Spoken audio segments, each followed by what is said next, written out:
महाराणा प्रताप के बारे में जो सामान्य जानकारियां हमारे पास में है उनमें कई भ्रांतियां हैं।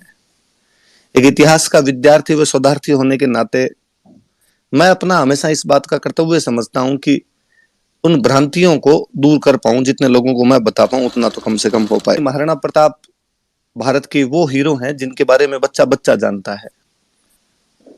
कहानियां इतिहास नहीं होती है। भारत में इतिहास के साथ में सबसे बड़ा दुर्भाग्य यह रहा कि हमने हिस्ट्री को स्टोरी मानकर पढ़ना शुरू कर दिया है। वो राजस्थान के एकमात्र राजा हैं जिनको राज्य बपौती में नहीं मिला बल्कि जनता के द्वारा दिया गया था। यह राजतंत्र में लोकतंत्र की स्थापना है। कोई राजा किस कदर अपनी जनता में लोकप्रिय रहा होगा कि उसके राष्ट्रलग के समय जनता पूर्व राजा की आज्ञा का उल्लंघन करते हुए जगमाल को हटाकर प्रताप को राजा बना देती है।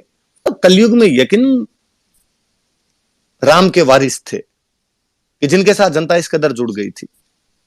हो भी क्यों ना, महाराणा प्रताप सूर्यवंशियों के उसी कुल से बिलोंग करते थे जिस कुल के 64वीं पीढ़ी के अंदर भगवान श्री राम हुए थे और 210वीं पीढ़ी के अंदर जाके महाराणा प्रताप का जन्म हुआ था। खूब सारे लोग आगे कह देते हैं महाराणा प्रताप अकेले पड़ गए थे, अन्य राजाओं ने उनका साथ नहीं दिया था, अकेले थे फिर भी देखो उन्होंने संघर्ष किया। तो मुझे लगता है यार इन लोगों ने इतिहास को ढंग से जाना ही नहीं, इतिहास को ढंग से पढ़ा ही नहीं। कहानी है उसकी जो कहता था गुलामी किसी की अच्छी नहीं होती, ना गैरों की ना अपनों की। महाराणा प्रताप।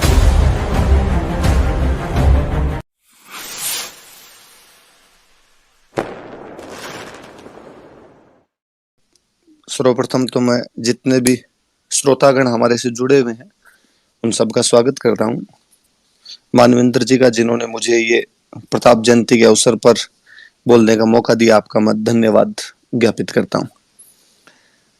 जैसा कि आप तमाम लोग जानते हैं, आज 9 मई है और 9 मई को महाराणा प्रताप की जयंती है। महाराणा प्रताप के विषय में बोलने से पहले कई ऊहापोह रहती है। एक तो यह रहता है कि महाराणा प्रताप भारत के वो हीरो हैं जिनके बारे में बच्चा बच्चा जानता है। तो लगता है कि इनके बारे में अपने क्या बोलेंगे, जब सब लोग इनके बारे में जानते हैं तो इनके बारे में क्या बोला जाना चाहिए। फिर मुझे कई बार लगता है कि महाराणा प्रताप के बारे में जो सामान्य जानकारियां हमारे पास में है उनमें कई भ्रांतियां हैं। एक इतिहास का विद्यार्थी व शोधार्थी होने के नाते मैं अपना हमेशा इस बात का कर्तव्य समझता हूं कि उन भ्रांतियों को दूर कर पाऊं, जितने लोगों को मैं बता पाऊं उतना तो कम से कम हो पाए। तो आज की जो ज्यादातर मेरी बातें होगी मैं शायद उसी दिशा के अंदर जाऊंगा, क्योंकि बाकी तमाम बातें आप जानते हैं, मैं आपका समय व्यर्थ नहीं करना चाहूंगा। मैं घटनाओं को थोड़ा सा पीछे लेके जाता हूं। अक्सर बचपन में छोटी क्लासों की कहानियों में एक कहानी सुनी थी। चित्तौड़ का दूसरा साका होता है 1535 में। राणा सांगा की हाड़ी रानी क्रमावती जौहर कर लेते हैं। देवलिया के बाघ सिंह के नेतृत्व में केसरिया होता है। गुजरात का बहादुर शाह चित्तौड़ पर अधिकार कर लेता है, लेकिन गुजरात के बहादुर शाह को हुमायूं के आक्रमण के डर से वापस गुजरात भागना पड़ा और पुर्तगालियों के साथ में एक हुई बातचीत के अंदर पुर्तगालियों ने उसे अरब सागर में बुलाकर फेंक दिया और वो मर गया। बहादुर शाह की मृत्यु के समाचार सुनकर चित्तौड़ में गुजरातियों का जो भी कब्जा था मेवाड़ वालों ने उखाड़ फेंका, लेकिन मेवाड़ वालों के सामने अब समस्या यह थी कि चित्तौड़ का शासन किसे दिया जाए। राजा विक्रमादित्य को, जिनके समय में ही रानी क्रमावती शासन खुद संभाल रही थी, वे इतने योग्य नहीं थे, या उदय सिंह को जो कि विक्रमादित्य के छोटे भाई थे।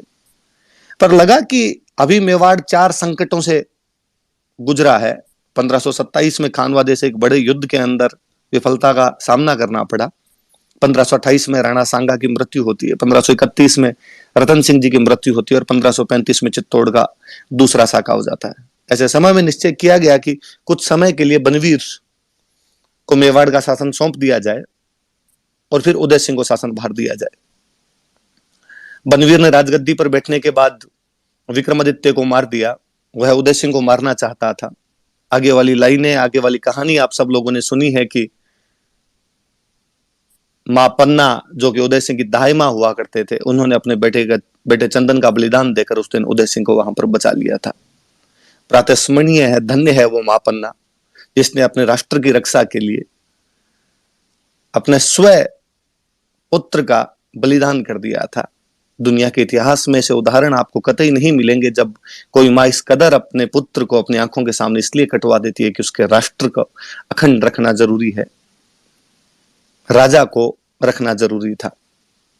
कहानी का ट्विस्ट यहीं से है। इस कहानी में आगे यह पढ़ते हैं कि उदय सिंह छोटे से बच्चे हैं जिनको पन्ना दहाए घास की टोकरी में डालकर वहां से लेकर चली जाती है। यह घटना 1536 की है। यदि कहानी की बात मानी जाए तो यह कैसे संभव हो पाएगा कि 1536 में उदय सिंह इतने छोटे से बच्चे थे कि पन्ना दहाए उन्हें घास की टोकरी में डालकर लेकर गए थे, तथा 9 मई 1540 को उदय सिंह के घर पर महाराणा प्रताप के रूप में उनके ज्येष्ठ पुत्र का जन्म होता है। कहानियां इतिहास नहीं होती है। भारत में इतिहास के साथ में सबसे बड़ा दुर्भाग्य यह रहा कि हमने हिस्ट्री को स्टोरी मानकर पढ़ना शुरू कर दिया है। कहानियां इतिहास में रोचकता पैदा करती है, इतिहास से लोगों को जोड़ती है, लेकिन इतिहास तथ्यों पर आधारित होता है। राणा उदय सिंह का खुद का जन्म 1522 के अंदर हुआ था। उस घटना के समय वो 15 साल के थे। अब इस बात को आप ज्यादा समझ पाएंगे कि यदि वो 1536 में 15 साल के रहे तो यकीनन 1540 के अंदर उनकी उम्र 19-20 साल रही है जब राणा प्रताप का उनके घर पर जन्म हुआ। इसलिए आगे से जब कभी भी आप इस कहानी को कहीं सुनाए तो बाकी सब बातें सच्ची है। मां पन्ना का बलिदान, चंदन की मृत्यु, सब कुछ सच्चा है, लेकिन इस बात पर ध्यान रखें कि कोई दोबारा कभी नहीं बताएं कभी कि उदय सिंह छोटा सा टाबर था और उसे घास के पत्तों में डालकर ले जाया गया था। उदय सिंह उस समय युवावस्था के अंदर प्रवेश कर रहे थे। आगे की घटनाओं में ना जाकर मैं सीधा प्रताप पर आता हूं। 1572 में उदय सिंह का गोगुंदा में होली के त्योहार के दिन मृत्यु होती है। बहुविवाह प्रथा हुआ करती थी राजस्थान में। राणा उदय सिंह का अपनी एक भटियाणी रानी धीर कंवर के साथ में लगाव था और वो धीर कंवर के पुत्र जगमाल को राजा घोषित कर देते हैं। उन दिनों राज परिवारों में एक प्रथा हुआ करती थी कि जो पुत्र अगला राजा बनेगा वह पिता के अंतिम संस्कार में भाग नहीं लेता था। स्वाभाविक सी बात है कि यदि जगमाल अगले राजा बनेंगे तो जगमाल उदय सिंह के अंतिम संस्कार में भाग लेने के लिए नहीं जाएंगे। राणा प्रताप अंतिम संस्कार में भाग लेने के लिए पहुंचे। क्योंकि राणा जी की डेथ हुई थी इसलिए मेवाड़ की सारी जनता, मेवाड़ के बड़े बड़े सामंत वहां पर उपस्थित थे। अक्षयराज सोनगरा जो कि प्रताप के ननिहाल पक्ष से थे, उन्होंने वहां पूछा कि राणा प्रताप यहां क्या कर रहे हैं, क्योंकि सबको लगता था कि ज्येष्ठ पुत्र राणा प्रताप है तो स्वाभाविक सी बात है कि अगले राजा राणा प्रताप बनेंगे। लेकिन जब उन्हें वहां पर पता चला कि अगले राजा राणा प्रताप नहीं बनकर अगले राजा जगमाल बनने जा रहे हैं, तब उन्होंने चुंडा के वंशजों कृष्णदास और सांगा की तरफ देखकर कहा कि हे चुंडा के वंशधरों, मोकल के समय से यह रिवाज चलता आ रहा है कि मेवाड़ की राजगद्दी का वारिस कौन होगा। तो कहा गया कि जगमाल राजा नहीं बनके प्रताप को राजा बनाया जाना चाहिए। इस बात पर चुंडा के वंशज सलुम्बर के सामंत कृष्णदास चुंडावत ने कहा कि यकीनन यह हम सलुम्बर वालों का अधिकार है कि मेवाड़ का जो अगला राजा है वो राणा जी तय नहीं करेंगे, मेवाड़ का अगला राजा हम तय करेंगे। इस प्रकार गोगुंदा में मेवाड़ की जनता तथा मेवाड़ के सामंतों द्वारा प्रताप को राजा घोषित किया गया था। इस बात पर ध्यान दिया जाए वो राजस्थान के एकमात्र राजा हैं जिनको राज्य बपोती में नहीं मिला बल्कि जनता के द्वारा दिया गया था। यह राजतंत्र में लोकतंत्र की स्थापना है। कोई राजा किस कदर अपनी जनता में लोकप्रिय रहा होगा कि उसके राष्ट्रलग के समय जनता पूर्व राजा की आज्ञा का उल्लंघन करते हुए जगमाल को हटाकर प्रताप को राजा बना देती है। मुझे लगता है ये 1572 में प्रताप का वो जो 28 फरवरी 1572 को होली के दिन राष्ट्रतिलक है, वो अपने आप में आगे की तमाम घड़ियों की तरफ, आगे की तमाम घटनाओं की तरफ इशारा कर रहा था कि मेवाड़ की दशा और दिशा दोनों क्या होगी। राजा बनने के तुरंत बाद में जब अकबर अपना गुजरात का अभियान समाप्त करके अकबर की सेना आगरा की तरफ लौट रही थी, राणा प्रताप द्वारा उस गुजरात से आगरा की तरफ जाती हुई सेना को बीच में रोककर उस सेना से दंड वसूल लिया जाता है। अकबर इस बात से खिन्न था और अकबर यह भी चाहता था कि जब संपूर्ण भारत को वह अधिकार में लेना चाहता है तो मेवाड़ जैसा राज्य जो कि दिल्ली के ठीक नाक के नीचे बैठा है वो स्वतंत्र कैसे रह सकता था। 1568 में वो चित्तौड़ पर कब्जा कर चुका था लेकिन मेवाड़ महाराणा ने उससे संधि नहीं की थी। अकबर ने प्रताप को समझाने के लिए कई दूत भेजा। तमाम लोग जानते हैं इस बारे में, उस तरफ नहीं जाना चाहूंगा। यह प्रताप के स्वाभिमान का प्रतीक है कि उन्होंने हर बार उन दूतों को बेरंग लौटाया था। एक बात की तरफ मैं इशारा करूंगा कि जब तीसरे दूत के रूप में आमेर राजा साहब भगवान दास जी आए थे और उन्होंने जब प्रताप को कहा कि आपको संधि कर लेना चाहिए, तो प्रताप उनको कहते हैं कि आज के ठीक लगभग 50 साल पहले मेरे जो दादाजी थे उनके झंडे के नीचे राजस्थान के तमाम लोग अकबर के दादाजी के खिलाफ लड़े थे, जब हम खानवा के युद्ध में सांगा के नेतृत्व में बाबर के खिलाफ लड़ रहे थे, और उसमें आमेर के महाराज पृथ्वीराज भी हमारे झंडे के नीचे लड़े थे।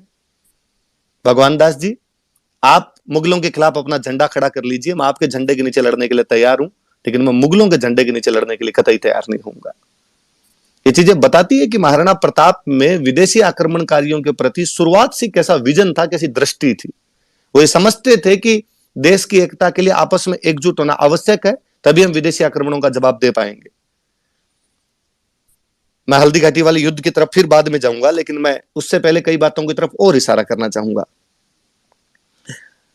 प्रताप का राजतिलक मुझे एक चीज की और याद दिलाता है कि प्रताप का राजतिलक जनता द्वारा किया गया, जगमाल को नकार दिया गया।